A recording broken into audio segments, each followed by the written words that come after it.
मुसलमानों का काल बना ये मुस्लिम देश, मौलाना रोते हुए भाग रहे विदेश, अपने ही लोगों का कर दिया ऐसा हाल जिससे देखकर उड़ गए सबके होश। न औरतों को बख्शा, न बच्चों पर दिखाया रहम, भारत के मुल्ला मौलवियों का भी निकाल दिया वहम। अब रोते हुए भारत से माफी मांग रहे मुसलमान।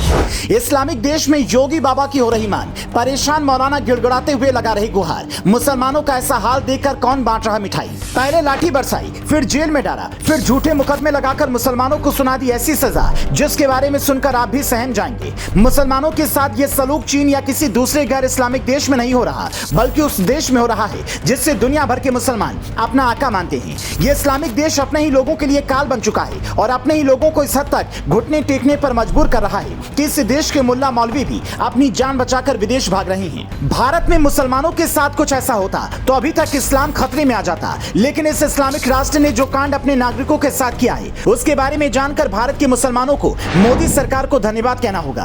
कैसे एक इस्लामिक राष्ट्र मुसलमानों का काल बन चुका है और बड़े बड़े मुल्ला मौलवी भी इस देश में खुद को सुरक्षित महसूस नहीं कर पा रहे हैं, इसकी पूरी कहानी आपको इस वीडियो में आगे बताएंगे। लेकिन इससे पहले इस देश में योगी बाबा को लेकर क्या चर्चा हो रही है वो जान लीजिए। पहले फ्रांस में योगी बाबा की मांग उठी और अब इस इस्लामिक देश के लोग अपनी सरकार को हटाकर योगी बाबा के हाथ में कमान सौंपना चाहते हैं। जिस तरह योगी बाबा यूपी में हर वर्ग के लोगों के लिए काम कर रहे हैं, उसी तरह इस इस्लामिक देश के लोगों को भी योगी जैसे नेता की तलाश है जो अपने लोगों के लिए काम करे, ना कि अपने लोगों के खिलाफ। लेकिन योगी पहले भारत को सुधारेंगे, उसके बाद विदेशों का नंबर आएगा।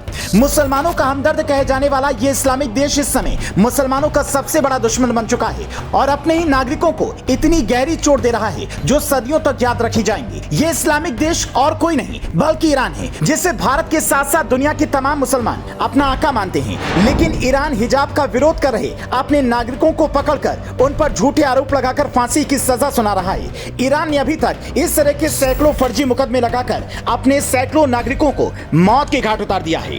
ईरान की सरकार सजा सुनाते समय न तो महिलाओं पर रहम दिखा रही है, न ही बच्चों को बख्शा जा रहा है। जो मौलाना सरकार के इस फैसले के विरोध में आवाज उठा रहे हैं, उन मौलानाओं को भी बंदी बनाकर जेल में डाला जा रहा है, जिस वजह से ईरान के कई मौलाना अभी तक देश छोड़कर जा चुके हैं। जिस तरह भारत में हिजाब पहनने को लेकर विवाद शुरू हुआ था, उसी तरह ईरान में हिजाब न पहनने को लेकर यह विवाद शुरू हुआ था और इस विवाद में ईरान ने अभी तक सैकड़ों मुस्लिम महिलाओं को फर्जी मामले में तलब कर फांसी की सजा सुना दी है।